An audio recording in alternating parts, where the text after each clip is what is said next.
Toph happened after when I was 12. That was like the last professional thing I did before I was like, and now I'm focused on school. So it's pretty wild because I had this growing career, and a lot of people would probably look at this now and be like, well, that was stupid. You may know Michaela Murphy as the voice behind Toph on Avatar. I am not Toph. I am Lord. But what you didn't know is that she basically raised herself. My mom had to work, and so I started being home alone at 6, which is normal for me. But then people are like, wow, that's crazy. And I'm like, is it? I don't know. I knew how to make food. I know how to clean. Hanging out, no big deal. Overcame anxiety as an actress. So anytime a director in a room would like look at me a certain way, communicate something a certain way with a certain tone of voice, I would be like, oh, they hate me. Or, oh, I did it wrong. Or, oh, they didn't like that, whatever. And I would get super insecure. The worst one, I ended up like sitting under a chair. To succeed in Hollywood and help financially support her mother, and even graduated from Yale. I'm Eric, co-founder of Karat. We help creators with their finances. And join us today for 36 questions to fall in love with Michaela Murphy. I'm here today with Michaela Murphy, aka Jessie Flowers, aka voice actress for Toph from Avatar: The Last Airbender. Woo. Also, Yale graduate, brand new but quickly improving pickleball player, and what I hope is the start of a newfound and beautiful friendship. How did I do? Wow, that was an incredible introduction. I need to bring you around everywhere with me. Thank you. I'm happy just to be your hype man. Be like, Please, excuse me. Please, anytime. This is me. I've got lots of different names. Michaela, Jessie, Toph, pickleball extraordinaire. Yeah, you just pick from the basket. Yeah. Thank you for teaching me, by the way. You are the reason why I started pickleball ever in my You whole life. are a very quick read. Thanks. Yeah, we make a great team. There we go. Good. We love to hear it. Yeah. So my very first question is, Yeah. I remember you told me that when you were at Yale, you were actually studying to become a surgeon. Yes, it didn't last long, but yes, I was very pre-med up until my sophomore, I guess, year of college. So when I was recording Avatar, I was a child. This was like, 17. How old were you when you were recording I was Avatar? 12 and 13. Oh, you were legitimately a I was child. Legitimately the age of Toph when I was recording Toph. Isn't that pretty rare in Hollywood these days? Like the voice actors and actresses are much older. It really depends on, it kind of just fluctuates. So the industry goes through like periods of hiring adults to play younger, and then being really focused on hiring authentic children, and then they keep going back and forth. So it just I love depends. we use the term authentic children, No, I know. as opposed to The fake not children. The fake children. It's a real epidemic. So I'm glad they got one. AI is coming in. Authentic, real ones. Yeah. So, it just depends on the studio and the project and whatever, because a lot of people do want to hire kids as opposed to just doing adults. But I was 12 and 13. So my whole little agenda was that I was going to be an actress, and I was quite lofty, and I was like, I'm going to get my name on the Walk of Fame by the time I'm 14, and then I'm going to quit acting. I'm just going to stop cold. Mic drop. I'm out. And then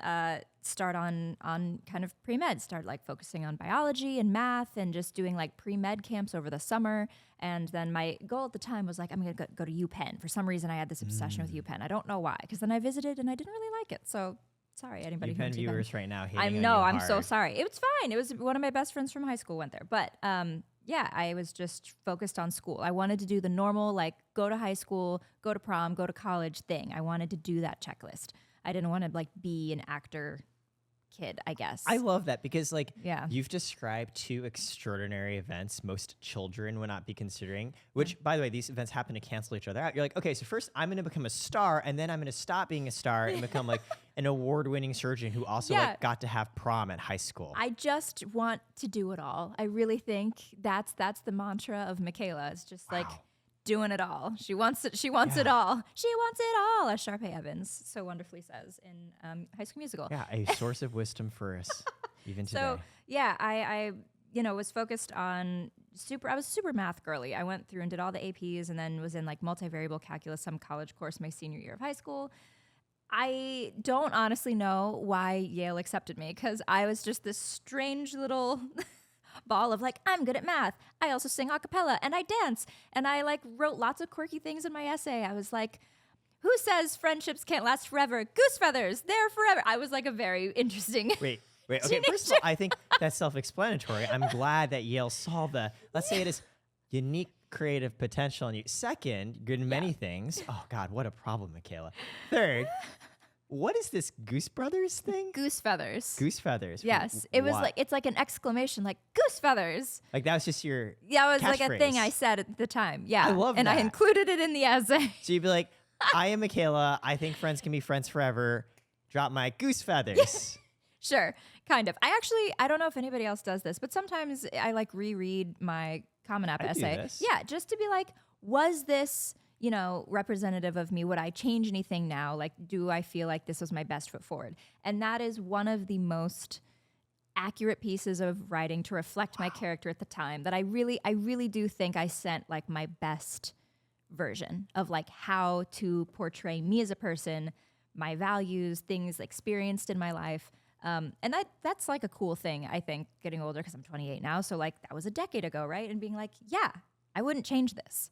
That's pretty cool. that. So anyway, I got to Yale. Yale was insane. Very hard, very hard. I went to a pretty intense high school, but there's just nothing like being thrown into a pool with a bunch of other really, really insanely intelligent and talented people. And you're like, oh, I ain't. So the first year kind of took me out and dragged me a little bit. And I realized just lots of things. First of all, I don't think I had the stamina to keep going on with pre-med, because it's a long journey. But also, I don't know. There were lots of things in the reality of the pre-med journey that just don't align. I'm kind of a hippie. I'm a little Eastern medicine-y anyway. And there's a lot of research and politics that you have to deal with. And I just wanted to be in like the operating room. Like I liked the idea of pre-med because I wanted to be a surgeon. I want to be in the room. I want to slice you open. I want to fix things, put things back together, take things Exclaim out, whatever. goose feathers upon successful Yeah. completion. Yeah.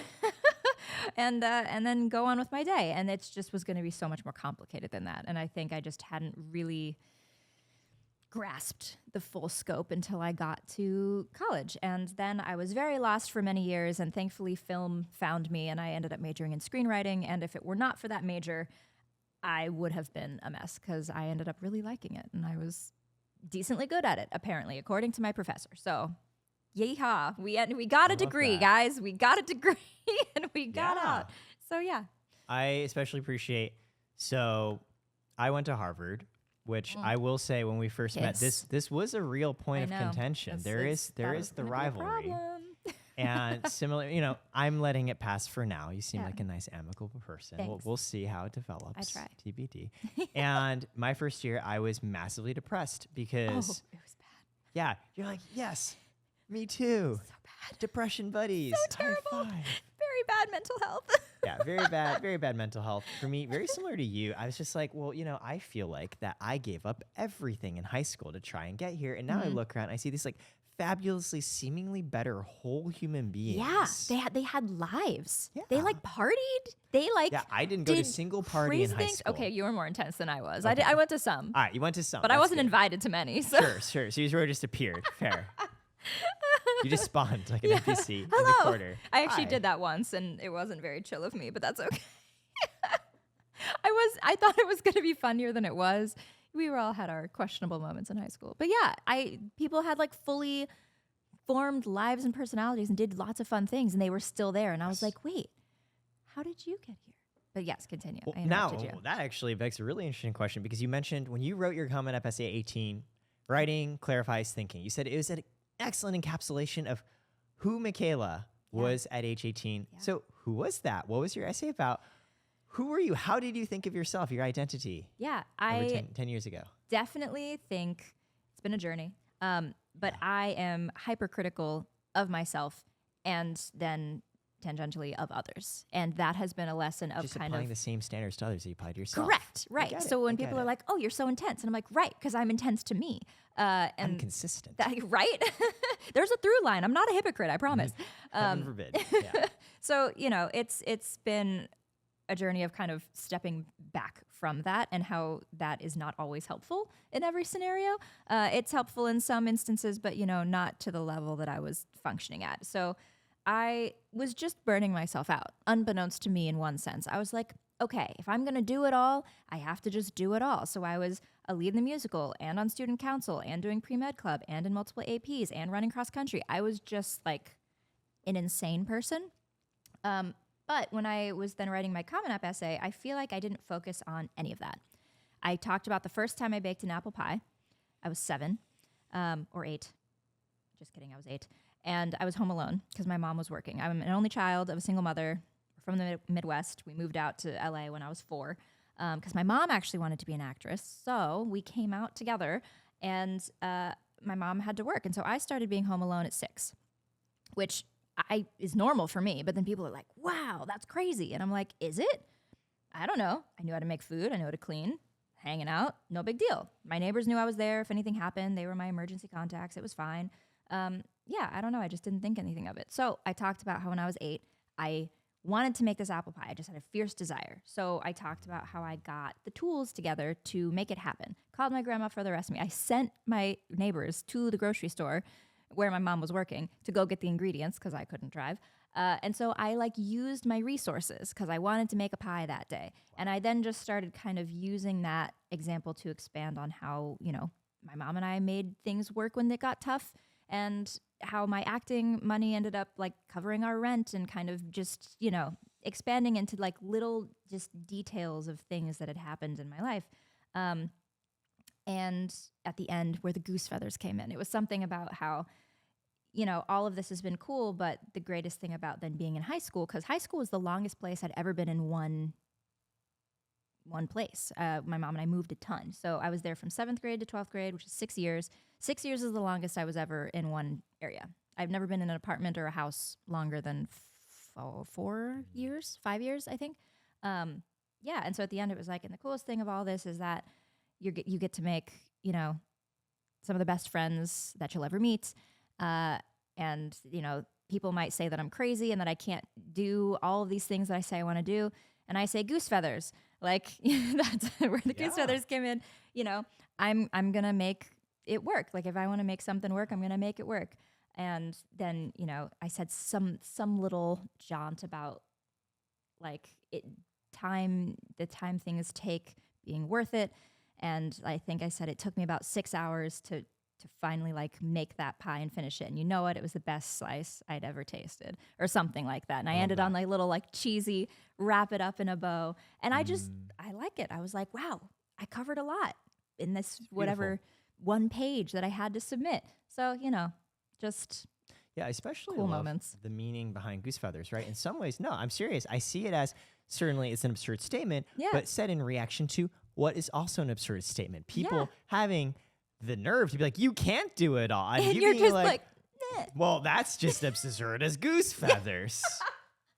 Yeah, exactly. It's silly. I can only imagine too. I mean, describing you really wanting to make this pie, right? I think it's this sort of compelling story and anecdote that unfolds and reveals more as we think about it. Because it's you're telling me at age 6, you learned how to basically find food and vibe, which hey, live. that's what kids want, which is cool. Obviously our parents all have their own circumstances and love us, but in a way you basically raised yourself. For a little bit in there. Yeah. It was definitely a tag team effort, and I understood that my mom had to do what she had to do, and I was like, all right. That's a lot for a kid. Apparently. My therapist has told me recently. She's like, that's a lot. I was like, oh, I thought nothing of it. It's so funny, the things that we just grow up assuming everybody else's lives were like this, because why wouldn't they be? And then you realize you talk to people, often it's a therapist or a significant other or a good friend, and you're like, oh no, that was just for me. So my dad plotted out every single step of my life up until I was going to be age 30. Every course, every club I need to succeed in high school, every course I was going to take in college. Wow. So I also was pre-med when I was at Harvard. Not because I had any reason, because my dad was like, you need to take these courses. I was like, sure. Okay, sounds good. Yeah. And I remember talking to my advisor being I actually don't really want to take these courses. And they're like, just don't take them. I'm like, what? But brain does not know how to process. Exactly. I need to take these, right? And then you realize oh no, this is crazy. And so it sounds like you're oh yeah, I just raised myself. This is totally normal. Everybody went through this. And then you're hearing people be oh, that's really unusual. And you're okay, cool. What effects did that have on me? I don't know. Interesting. Thoughts to consider. Hyper independence and a lot of stubborn pushback. And you mentioned earlier, you said hey, you're not a hypocrite. You're equally holding others to the same high standards you hold yourself. So I'm just picturing yourself, right? You're alone. You're kind of by yourself. Where do those standards come from? I think, my mom is a version of your dad in a more creative capacity, I guess. She very much sat down with me on a semi-regular basis, and we would go through like 1, 5, 10, and 20-year plans, but based on things that like I was finding interesting at the time. So if it was the pre-med thing, which she definitely supported, she was like, that's a great idea. Doctor. That's reliable, stable, money, it's consistent, whatever, good idea. So she definitely was like, sure, if you're interested in that, keep doing that. Like as you're helping support rent already with your work as an actress. Yeah, I like the term actor because it just covers everybody, right? Beautiful. We're all an actor. Child actor. Yeah. So she and I would do this of just mapping out days, mapping out weeks, mapping out just putting the things together. So when I started acting, she was like, that's fine. These are the things that are going to need to happen for this to work. Like we're going to have to say no to birthday parties. We can't hang out with everybody on the weekends. We're going to have to skip things. We're going to have to show up when we don't want to. Big life lessons, which are helpful to have. And I kept, doing them, obviously, because I liked it. So I got kind of used to this checklist mentality of like, you do this, and this is the right thing to do, and you have to plan, and there should be a plan. And then once you do the plan, everything works. And that's not life. I mean, it helps. Having a plan is a good idea, but it's probably not all gonna work. So you have to be ready for the curveballs. And that's where we missed out. We didn't know how to prepare and be comfortable with the curveballs and be comfortable with the fact that they are like 100% gonna happen and that failure isn't a bad thing. That was novel. Like failure, I got my first C in undergrad and I about had a panic attack. Me too. I was like, I am a terrible person. I am not also. smart. Somehow I gypped my way in here.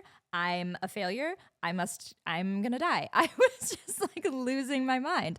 So yeah, I didn't know how to deal with the curveballs because up until that point, which I guess is very lucky, but up until like my freshman year of college, everything did kind of work. It did actually follow the plan. So anyone who said, hey, this might not continue to work, you say goose feathers. Yeah, exactly.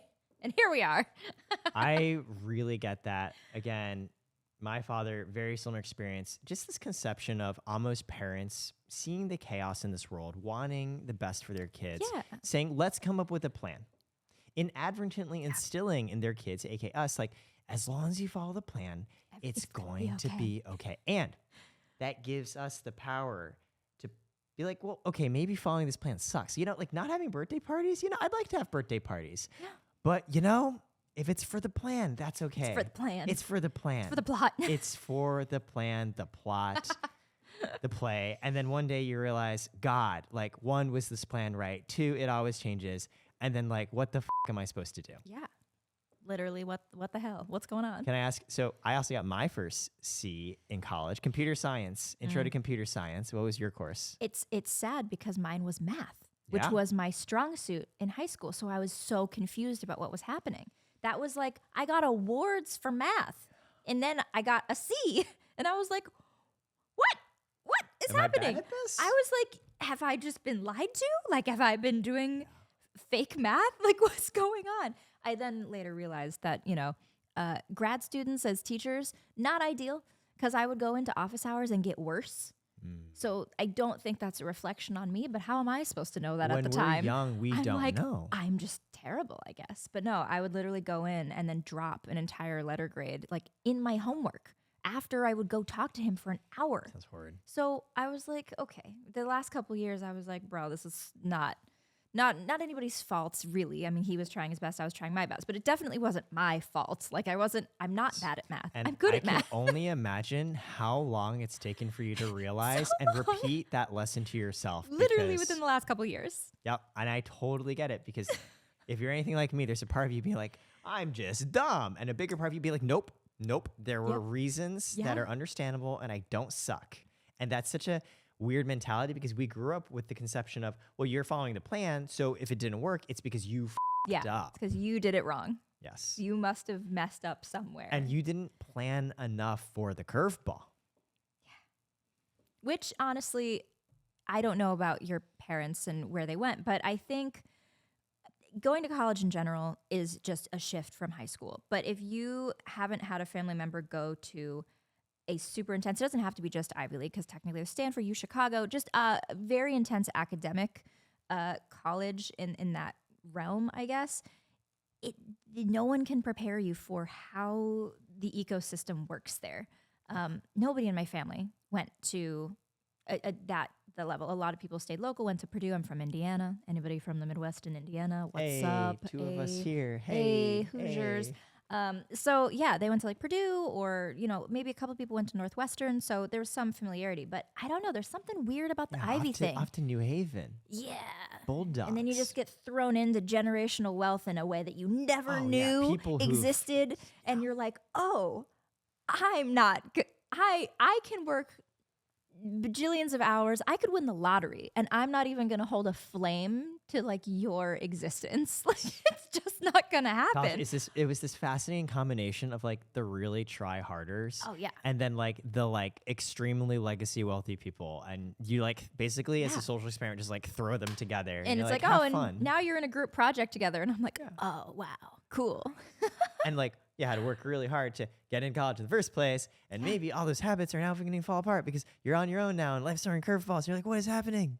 Yeah. And there's winter, and I grew up in LA, and then there was winter. That's hard. That didn't go well. New Haven winter is not no, fun. because they always had the heat jacked way high in all the dorms, so it was super dry heat, and then we'd have the windows open, so it was like icy cold air with dry heat. I had strep like 4 times my freshman Great. So year. not only like mentally are you rediscovering things about yourself, you were like physically dying. Yeah, and at that point, like, I don't know. I had to, my high school boyfriend broke up with me. He's like, we're going to college. Guess we're going to break up. And I was like, oh, I wasn't expecting that. So that was a fun curveball. Oh, totally. I was just like, what's going on? I was getting a C in math. I was just, everything was happening. It was everything everywhere all at once. Oof. I would watch your version of that movie. Absolutely. I'm trying to get it into a screenplay. And especially my mom's story too, because her trajectory is kind of I mean, not to compare, but hers is the harder one. She had to break away from generations of whatever the heck was happening in Southern Indiana. She had to just decide. She was like, we're just going, and figured it out and made it work, made it happen successfully. And she was a great mom. I have literally zero qualms. She did literally the best, everything in her power. She loved me aggressively. She supports me in my creativity. She let me be my weird little fun self. I couldn't ask for anything more from a parent, but she had to do weird stuff. She had to make it all the ends meet. And like, it was weird out here in 1998. We didn't have any of the stuff that we got going on now. We would just walk into places. That's how I got my first agency. We were agent signing, whatever. We would just walk in and be like, hello, would you like to work with me for commercials? No? All right, let's walk to the next one. So, it's crazy. She did, a lot of hard work, and I think that her story would be cool to tell. But I mean, I believe that right, both can be true. That number one, your mom loved you aggressively and worked her gosh darn butt off making it all work. And 2, you still went through a lot yourself. That probably was a lot to go through. Yeah, but I guess it's a lot, but I don't feel heavy about any of it, honestly, until college. Yeah, because that's where the curveballs started to come. And you're like, huh. The real curveballs, where it's like, oh, now it's really tied to just you. It's not like a team effort anymore. It's not like, this crappy thing happened to me, and then you help me, or I help you. It's just all you, sitting in your dorm room with your roommate who uses a hairdryer at 7 a.m. on Saturday morning. Lovely. I hope she watches this so she knows that you remember. I did. I was like, what is happening? Good Lord. It is a weekend. We have a bathroom. Why are you using a hairdryer at 7 a.m. on a weekend? I'm sleeping right here. Terrible. Anyway. Can I ask then, so I feel like I'm understanding you much more as a person. Oh, and good. You mentioned, I know, imagine that. And you said, in the earlier days, you'd want to go do commercial work. You just walk in and say, I like to do this. So how did Toph happen, right? And how do you think, was this something, because you literally mentioned, I'm going to become a star, and then put that aside so I can become a doctor. So like, was it you when even you were acting as Toph, was this something you enjoyed and wanted to, or were you more like, this is just a step along the master plan? It was a step. And I think the nice thing about the checklist or the step mentality is that if you think of everything as a step, you take the pressure off of each individual piece a little bit. And that's, I feel like, how any of this acting stuff really happened. Because I was so sensitive as a child. I mean, and now, but at least I can regulate a little bit more. Me too. So sensitive, so anxious. So anytime a director in a room would like look at me a certain way, communicate something a certain way with a certain tone of voice, I would be like, oh, they hate me. Or, oh, I did it wrong. Or, oh, they didn't like that, whatever. And I would get super insecure. The worst one, I ended up like sitting under a chair. Like there was a chair, I got really freaked out and had like a little panic attack and had to just like cower under a chair until my mom came and like pulled me out.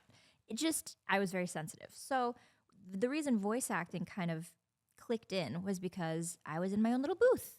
I was in my own little world, in my just audio, for the most part. I didn't usually see the director. And if you did, there's like double pane window things and it's just, there's separation.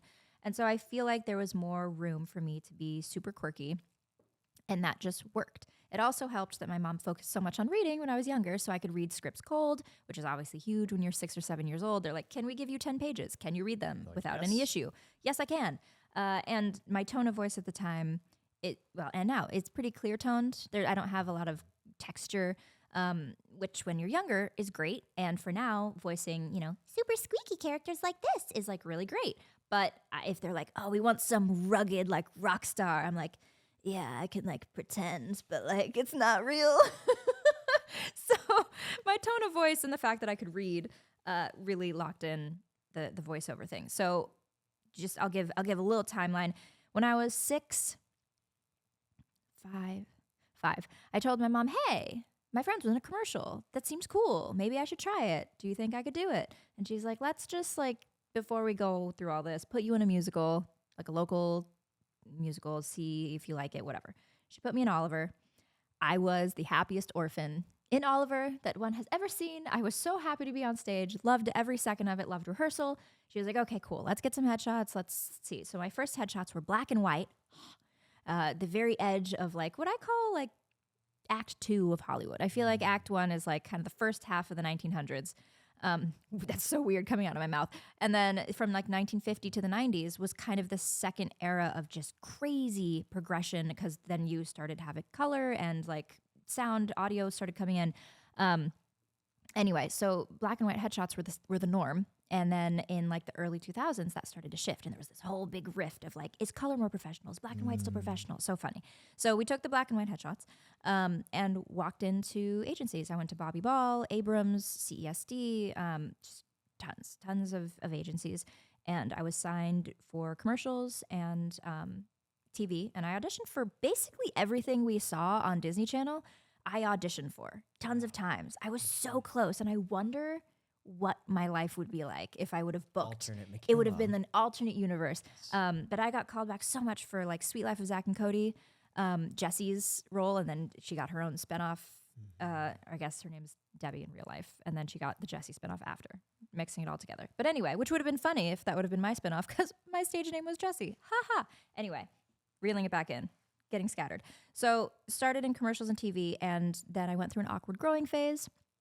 And I was with CESD for voiceover and youth television, I think at the time. And she was like, hey, we have this new youth department for voiceover. You should try it.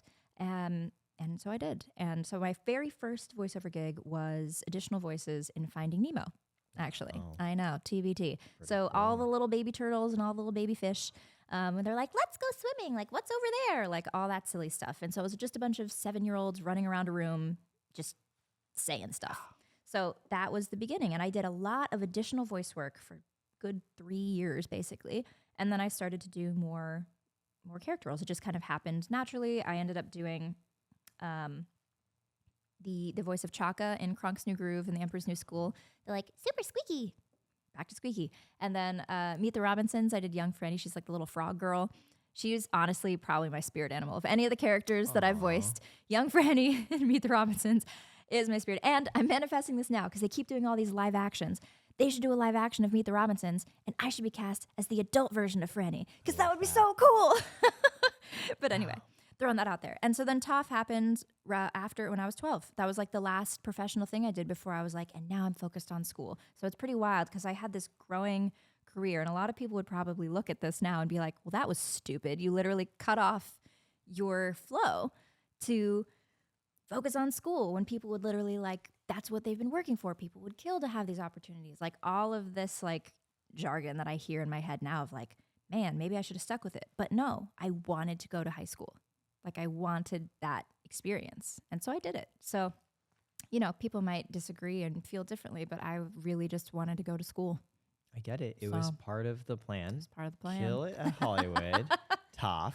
Yep. Great. Now, master heart surgeon at Yale, and then curveballs came. Yeah. And it sounds like you rediscovered an interest actually in screenwriting, ironically enough. So you kind of circled back to the media side. Yeah. Yeah. And then coming back into the space, you know, in the last even 2 years, just because the pandemic was crazy for social media bumps and just, you know, online presence and TikTok and everything. But in the last 8 years, I guess, when I was like 2021, it's just been such a different industry. People like ask for advice and I give them my 2 cents, but I'm like, bro, I think we're all trying to figure that out. I think Hollywood, anybody that I talk to, writers, directors, producers, you know, line writers, whatever, just are like, it's all in flux. Nobody knows what's going on. We have AI in the mix. People are getting hired by the masses and dropped by the masses. They're hiring influencers to play leads, and then they go with people who have no Instagrams. It's just it's chaos.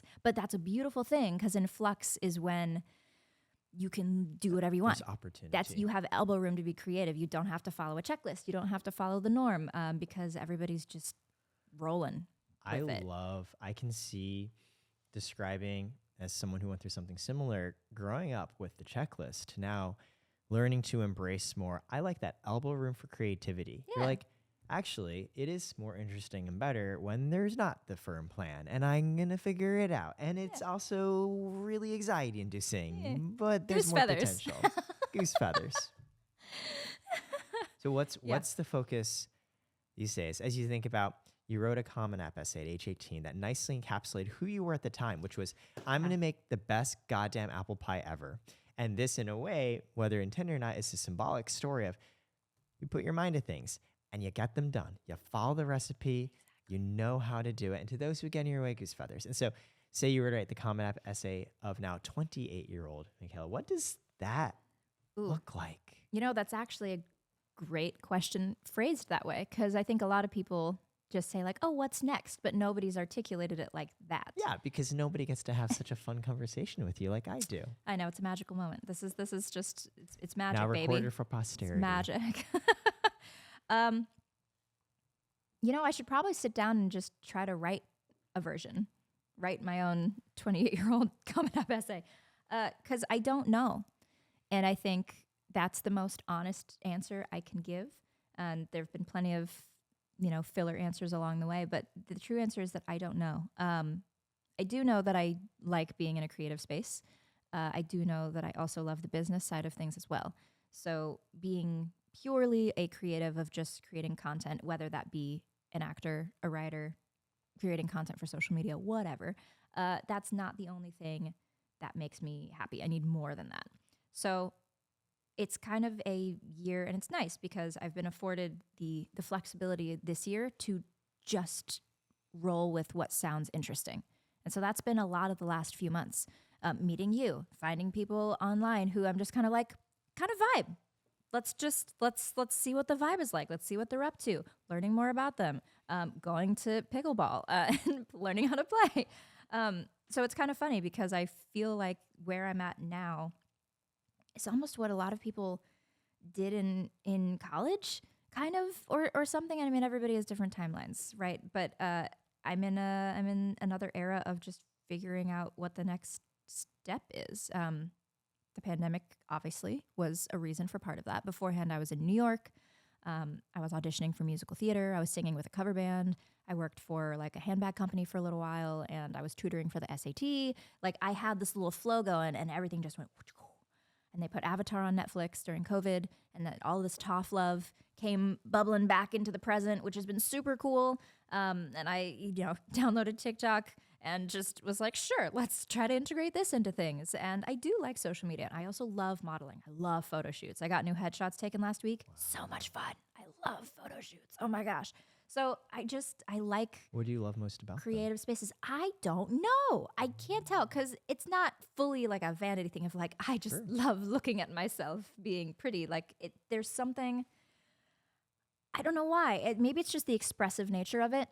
I kind of see it It's as like being different characters, you know? Yeah, also Yeah. an analogy in a way, like just like you read your previous old Comment App essay, which was just like a flash shot of you at age 18, like a good headshot, that is Yeah. a capture. That is a Yeah. moment of you in a 100%. certain way. And that happened. Mm-hmm. And I think one of the things that I love about New York is you can walk out of your front door every day like a completely different version of yourself. And basically every version of yourself that you could even think of is accepted. New York, anybody can be pretty much. And I guess LA is similar in a sense, but for some reason it just feels more supported there. Reinvention. Yeah, there's just, you can be like, you know what? I'm going to wear a belt around my neck today, and I'm going to use it as a scarf, and I'm going to wear this tube top as a skirt and these weird boots, and you know what? Today, my name is Victoria, and Yeah. I'm going to go get a bacon, egg, and cheese. And it's just, there's, You roll with it. Yeah, and you roll with it. And it's like, ooh, I want to document this moment. So maybe it's the documentation, like appreciating the snapshot in time of a photo shoot. And even if it's for, for a brand or for a product or It's for still fashion, a it's still moment like a of moment, you. a character in that moment Yeah. of that day in time. I get that. I Yeah. love that. So I love photo shoots. I love singing. I love performing live. I love dance and like a kind of performative aspect, like tied in with the singing. Expression. Yes. Writing narrative, writing songs, shopping, food.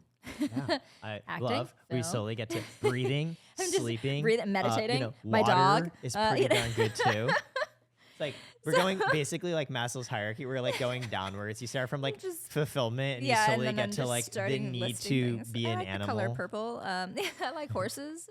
Yeah, more things. I saw on your website. Not only do you like horses, you make a mean impression of a velociraptor. Oh no. Yeah, so at the bottom of your resume, they recommend that you throw in a couple fun facts Like color, you sometimes know? when people, when they read, they're just like, "Oh, I see that you're, I don't know, a jewelry designer. What is that like?" I don't know what the I love director's how voice like is that. every stranger that enters your life automatically just has a British accent. Has some weird voice. Of course. So Velociraptor, I don't want to blow this out, but I used to run around and have like a little dinosaur run.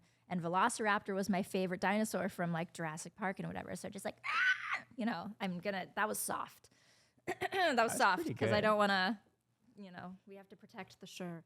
But, we get screechy. And I'm so impressed. in a room, I can get really loud. And I feel like I've been asked a couple times to do it and it's a little jarring. And they're like, oh, cool. You're like, all right. Like, I'm glad "You I want those?" asked. I love you do the little finger claws just to really get into the mode. Yeah. That's adorable. I also really appreciate the answer, RE. Hey, like, what's that 28-year-old Comment Up essay answer look like? And you just said, I don't know. There's something beautiful about after having gone through a lifetime of always trying to make sure everything is perfect, to finally have the courage to sit down and be like, I don't know. And that's precisely going to put me in that mindset of abundance. I don't need to have the backup plans figured out. I can see what comes and be in a mental state to take advantage of it Yeah. and develop into something more. I'm, with the I don't know comes a sense of peace, and I'm pretty happy. I mean, happy is a weird word. I feel like joyful or being in like a state of joy because that is tied to, I feel like, a general mentality of just being positive about whatever's happening. I feel like happiness is specifically like, I'm in a good mood. And joy is like, oh, something bad could have happened today, but I'm still in kind of a joyful mentality, if that makes sense. It's very peaceful. Like, I'm in flux. I do not know really what's happening next. I got like a smattering of kind of some suggestions of, things that are happening, but there's no plan. There's not a checklist. That's what I find. That's what I admire so much as Yeah. someone who also similarly relied on planning so much it's like, oh, you gotta be able to just let go a little. Yeah. Or a lot sometimes. Or a lot. After, 2.5 decades of holding on aggressively. We Sometimes you internalize. just chop it all off. I actually love even how we met, right? Yeah. For those of you who don't know, Michaela saw a story of me playing pickleball with one of your friends. Yeah, Ryan. Yeah, Ryan. And we didn't know each other. But I saw. I just followed a I bunch of messaged people. you. I was Exactly. like, yeah. I was like, I'm in a similar mentality. I've really appreciated over the past couple of years having more freedom. I feel like, I don't even have a purpose. If I just think this person seems interesting and cool, like I'd love to get to know them better. And I love how you totally just reciprocated that energy. And you're like, yeah, I'm down to come hang. And I'm like, all right, we're having a good time. Like, hey, wanna do a podcast together? It's like get to know each other I'm more. here. And you're like, wanna make velociraptor noises? It's a wild Saturday night in Hollywood, guys. Oh yeah. This is LA. Boom. That's why the shades are drawn, because there's so much revelry. There's a and party out things there. going outside. We can't let you We see. have to stay inside and make velociraptor noise. That sounds like the description of my life. So what I like to do now. Yes, and tell me. I am not only of course, clearly creative and charismatic host. I'm also a punctual one. Okay. And for those of you who don't know, I know we're gonna get you out at 9:20. Oh, you're fine. We're good. I'm ready. Yeah. So 9:20 is currently now, so we have a good 15, 20 minutes. Okay, So let's do we're it. gonna get into it. We're gonna play. It's based off 36 questions to fall in love. Yes. New York Times. So we're gonna fall in love, That's guys. the plan. Are you ready? Oh, you're gonna You're gonna see watch it live. live. You're gonna see anxiety implode on anxiety upon itself. It's gonna be fantastic. Well, the dating scene in LA is pretty much that. So yeah. Yeah, sounds about right. Yeah, it's pretty accurate. Not too far off. So for those of you who don't know, I love we just throwing little jabs at LA. We're like, ha ha ha. It's great here, Romance is dead, and in LA, it's but not even in my worse. heart. God A damn it. romantic. So the New York Times wrote an article about this where they took these random selected pairs of people and they ran them through questions all around vulnerability. I'm going to share something real. And reciprocity, please don't shit on it. If I were a voice actress like you, I would have said that in a British accent because that's what we use for strangers now. Because apparently we just jump straight into a British accent anytime we want to. Wow, so powerful. Thank so you. Excellent. I don't have training. I don't know if it's actually good or not. I have It's to. almost I like have you're to just get. a naturally talented creative I person. have to. That's very kind of you. Thank Nothing you. else you've done. Toph, I don't Thank care. you. Free Pims for you. Thank you. These British accents, though, that's how I know. She's really good, London. guys. If you'll take me, I'll move to London. I don't mind. In a moment. No, but when you move to London, you're just like everybody else. You want to be a British person here. Yeah, in LA. but I also love London. Okay, well then that's a whole nother thing. And so at the end of these questions, many of these pairs of people became good friends, and yet one pair did in fact end up dating each other and getting married. There you go. Okay, so we're So we're falling in gonna love. go through 15 minutes of this. Okay, Very speed round. concentrated. All 36 So- questions. So yeah, all 36. Boom, boom, boom. So here's how it starts. Okay. I believe in quality versus it's the journey. It's not Okay. We're always start this with eye contact. We're gonna look deeply into each other's Wow, eyes. it's very intimate. Yeah, it's very intimate. 'Cause, Okay. I've been looking everywhere except that for the past, whatever time, of course. And Okay. the first person to look away first or blink, they're gonna pull the first question. We'll Oh, start to with blink. Okay, good. Because Yeah, I was one like, from level one. I'm pretty good at maintaining eye Oh, you're contact. comfortable So with intimacy. Okay, well, I'd probably look away first anyway. So one way or another, this game ends, and then I'll take one from level 2 and then level 3. Are we ready? okay, I'm ready. Okay, 3, 2, 1. Are we supposed to be silent? I mean, you blinked already, so Oh. I feel like I also have contacts. Wait, let me try she again. talked a really big game Let for me try the again. shortest If up you until have this point. contacts in, you all know it's hard. Okay, let's try it again. And also, are we supposed to not talk? I mean, we can talk. You just Oh, you just okay. don't want to blink. me keep which my eyes you open. immediately started talking and Well, blinking I'm a at the little exact same dehydrated. time. Okay, do the countdown Well, you have again. water. Drink your water. Drink, I did. It's not working. drink more water. And while we're at it, hearts at 9:20 or is it 9:30 okay? What? Oh, yeah, that's fine. Yeah, we can do 9:30. Okay, 9:30 okay, but not 9:40. No. Okay, 9:30. For those of you watching, we're setting boundaries, and that is important. Hey. Okay, try again. Countdown. All right, 3, 2, 1, go. I'm going to We try can my talk. best. Most people don't usually talk while they do this, but This is very hard for me to. I we already blinked blinked. at the same time. Oh, we wow. literally blinked at the That was same terrible. wavelength. That's never happened before. All right, well, the thing is, how about you choose a level 1 question? Please Okay. do. Level 1 question. Okay. You're afraid. Oh, wild cards. We don't just do. did We don't this. do wild cards. Oh, Yeah. great. Because I was like, Yeah. we just And did to that. be clear, you pull a question, you can do a different question. It's not a plan we have to follow. We can, Yeah. jostle. Oh, here we go. Okay, great. Well, this is fitting for kind of what we were talking about. Well, although we did cover lots of topics. What character would I play in a movie? Really? Game? That's what you're going to come throw me? I know. I think rather than try and assign you to a role, I'm going to say if I were to watch you in a movie, I'd experience you as you've been creative from the start. And I think in a way, you've gone through years of that creativity being harnessed for purpose, for planning. And now you're at a point where maybe that creativity just gets to be creative by itself, and that by itself will lead to good things. Yeah. And what type of role or character that'd be in a movie? Somebody that I don't know, but I want to watch, and I want to continue being friends with you and seeing and finding out. Incredible. Well, I did give that as my answer of what's next, so that's only fitting that you don't know. If I feel like I've had a very close parallel to Rory Gilmore in Gilmore Girls. Like she and her mom and Me and My Mom, scary accuracies for lots of timeline moments in their life, and then the Yale thing, and then like the estranged grandparents, but then like I get along with them. Crazy.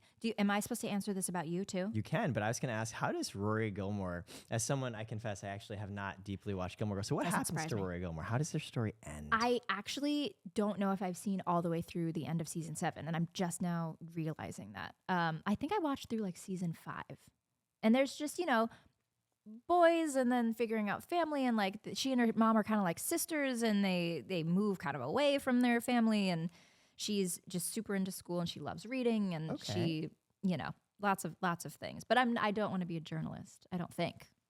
I don't know. Okay, so that's a key difference. But yeah, that's a big thing. She like wants to be a journalist. That's her thing. So that's different. Never surgeon, never actor. She just quite didn't have your ambition. Yeah, I don't know about that.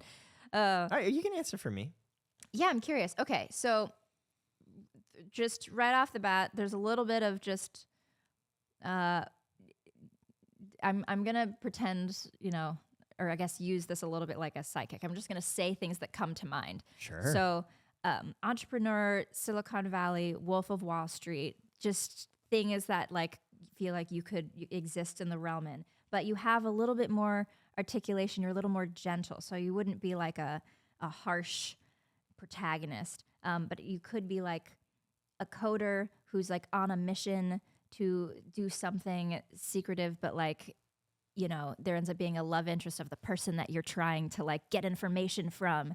And then you do successfully get information, but then you also fall in love, and you have to grapple with the dichotomy of that. I don't know. I love this. I'm like, hey, any story that ends with me not dying alone sounds like one that I would watch. No, my insides are love always through the many ups and downs of relationships and love in my life. The flame of love has indeed stayed flickering, although it has gotten dangerously low a couple points in there, but it's still going. It's still going. The ever-present flame. It's still going. We must believe in true romance. We're still reaching for the flex of Mr. Darcy's hand in real life. We are indeed, okay?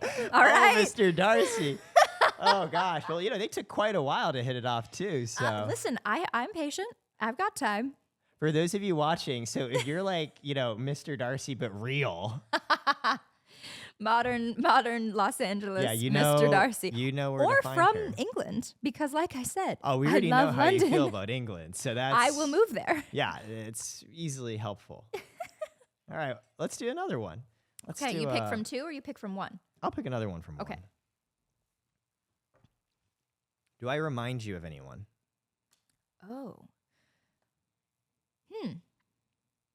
Yes.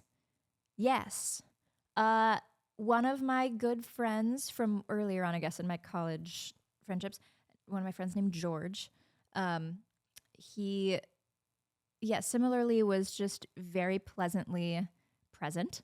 I feel like you were very easy to communicate with, and he was like a joy to be around. Like the cadence of your speaking voice. She's flattering me indirectly, and I'm all here for it. The cadence of your speaking voice is similar to his. There's somebody else that's like pinging around in my brain, but I can't place it. It might be my friend Kim, actually. Beautiful. I'm like their love child. Yeah, you're a strange love child of like Kim and George. That's what There I you do go. best. That you don't know what that means, but I don't. but But I it do. Sounds oh, great. She knows. It sounds lovely. Kim and George, wherever you are, I reach out to you in this world and say it's an honor to be compared to you. I'm just really happy she wasn't like, you're like, yeah, you do. And you're like, yeah, this like this weird kid in second grade who ate glue in the corner. I think his name was also Eric. That's funny. So we'll take that as a win. Yeah. I think you actually, I don't think I've met someone quite like you before. And that's a good thing. That's the real compliment. Yeah. Dang. Yeah, I'm very much enjoying listening to your story. Well, that's very sweet of you. I feel like sometimes people would probably go to celebrities. Like, do I remind you of like a notable figure? And I didn't even go there. I went with straight to personal connections. Which I far Yeah. prefer. I far prefer. Let's do level 2. This time you're going to pull it. Okay. Level 2. Level 2. I love how the little sing tones become more optimistic. And, well, okay, yeah, we're not doing wild cards. You Okay. dropped it like it was on fire. Okay. Earth Nation. Earth Kingdom. Oh my gosh. Fire Nation is blocked. Okay.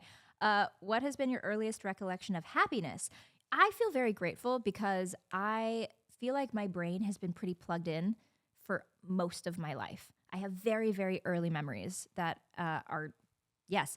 There are a couple flickering ones. I was 2 or 3, and I loved driving from an early age, which is fitting. Being in the driver's seat, baby. She loves being in control. So I would always ask my mom to drive the car into the driveway. When I was 2 and 3 years old, I was like, I want to like drive the car. So she let me like steer into the driveway while she did like the pedals. So like little flickers of that, and then like flickers of just like ice cream in a kitchen and swinging on a swing set in my backyard. Wow. Yeah. I love that. Also, can we just talk about like, as a 2-year-old, you want to drive SUVs? Yeah. I was like, get me on that tractor, get me in a car. Like, you're way more Ready. interesting than Rory Gilmore. Like, this is sort of thing like, ladies and gentlemen, truth is stranger than fiction. I'm like, you're 2 years old and you're like, yeah, I want to drive Uber. That sounds fun. And then more recently, growing up, I was like, driving a motorcycle, riding a motorcycle would be cool one day. And my mom always thought so too. So we took like the motorcycle driver's class together and got our licenses together. That's so a few wholesome. summers ago. We have yet to own a bike because in LA, it's kind of a matter of like, like life or when, death as well. not if you're going to get hurt. But like, I would love to have a bike just for side street purposes, I can totally see you on a motorcycle. we got kind of a little, Yeah, I mean, it's you've varsity really- jacket, but it could be It's like kind of giving me we get a little chain. like Riverdale Riverdale- vibes. Riverdale realness. Like you on a motorcycle with like your varsity jacket. Oh, And your gosh. hair's reddish, which is like, I think one of Yeah, the I guess a little characters. bit Cheryl. Yeah, Cheryl. Except Cheryl's like bash crazy. Like, I don't know if you follow Riverdale. Like, it gets weird. There's like demons and magic and stuff at this Yeah, I point. feel like it's taken a bit of a turn from the original story. What about you? What's your earliest recollection of happiness?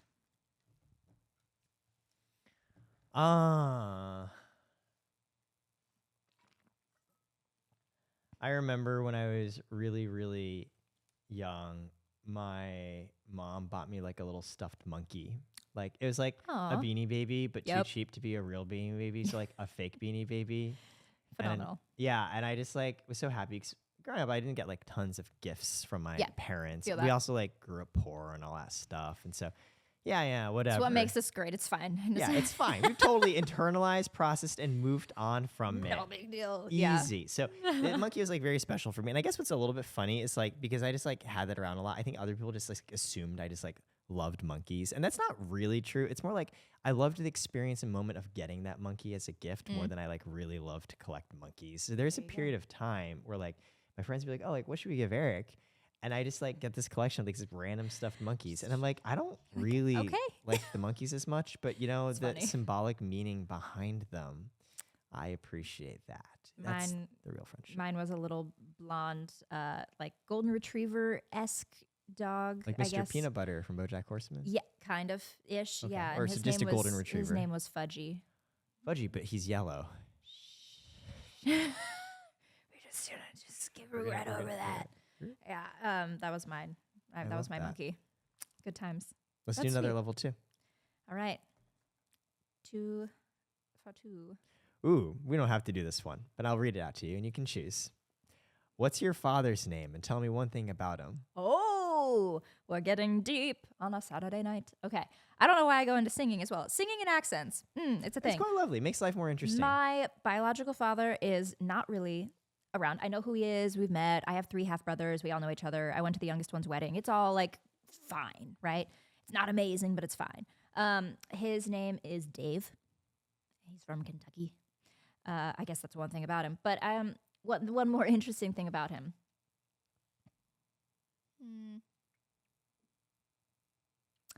Yeah, see, I guess it doesn't have to be interesting. It just can be a general thing. One thing about him, he's not great at taking responsibility. That sounds really not great. Yeah. Especially when you've got kids. Yeah. But I'm appreciative for that because I don't think, so many people have to go through their parents getting divorced. And that is tough, especially if you're young.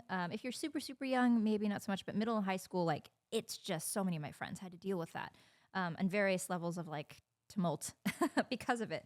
And so I'm just glad that he kind of wasn't ever, because then my mom and I just got to get, closer and stronger because of that. And I feel like I would rather have absence than violent presence. So that is a quotable quote right there. Absence can be better than violent presence. Yeah. I kind of love that. And I appreciate you sharing. Yeah. And I really love the framing where, in a way, it helped you and your mom build a very real and meaningful relationship. Yeah. Would not change that for the world. Oh. So. Well, let me reframe that. Tell me something that you really find beautiful about your mother. Oh, okay. Her name's Yvette. And she, I think, in kind of contrast to how she was raised, as many of us do, is just so fiercely supportive of whatever makes me happy. Like, truly. Yeah. And even if she has a hard time grappling, if I came to her tomorrow, I was like, Mom, I love tattoos. I'm just obsessed. I want to open my own tattoo parlor and cover my body. Tattoo. Right. She would have a moment. She'd be like, oh, this is permanent, and like your face is so pretty, and I don't want to blah, blah, blah. But like, she knows if she can really see like the authentic happiness emulating out of me, she will support me on anything. So I think that is, I don't know, kind of priceless from a parent. That level of knowing she's got your She's got back. me. She's got me. Yeah. What about you? I Father, think mother, both, either, neither. I'll mention my one beautiful thing about my mother. Okay. So I think so what I get from my dad is a brain that, okay, when I put it like that, it's a brain that like Whoa now. works like fairly well Okay. enough to do what I need to do, and probably like stubbornness, which can be good and bad depending on the situation. What I got from my mom was learning how to talk to human beings. That's good. We need that in this world. Hey. Important. And so Yeah. I grew up experiencing my dad like being very smart, but just like having no idea how to function in like society and talking to people. I legitimately don't know if he has friends. I think a lot of people feel that way about their dad. Oh, that's fun. Oh, yay. Hooray. We've just discovered something about the human condition. Yeah, So, maybe. peculiar. Yeah, it's not like an exaggeration. I think he actually doesn't. But my mom's type, she just like gets along with everybody, and she Yeah. knows how to connect and how Yeah. to talk. And I think I grew up seeing like, oh, let's see how people treat my mom versus how people treat my dad. Like I want to be treated like how people treat my mom. And so I think there's a little bit of that je ne sais quoi. I can't pronounce French, but it is that sort of indescribable and sais effable quoi? quality. Yeah. See, she's so good. That's why she went to Yale. Day 112 on French Duolingo, guys. Very, very, very impressive. That's sort of ineffable and indescribable. Like, she's just lovely and fun to be around. So, like, Yeah. you take like the brain and determination from my dad. And my mom's smart, to be clear, but that people skills, like, dash it all in with like anxiety and following the master plan. It's all falling apart. And then like you basically get me. So And then here you are. Do we have time for We have speed time. round of we have level time. 3? Level 3. Do it. Let's do it. Oh.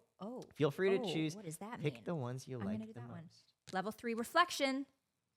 That was a laugh. What am I most qualified to give advice about? Moving. I know how to pack a U-Haul. I know how to drive a U-Haul. I know how to pack a box.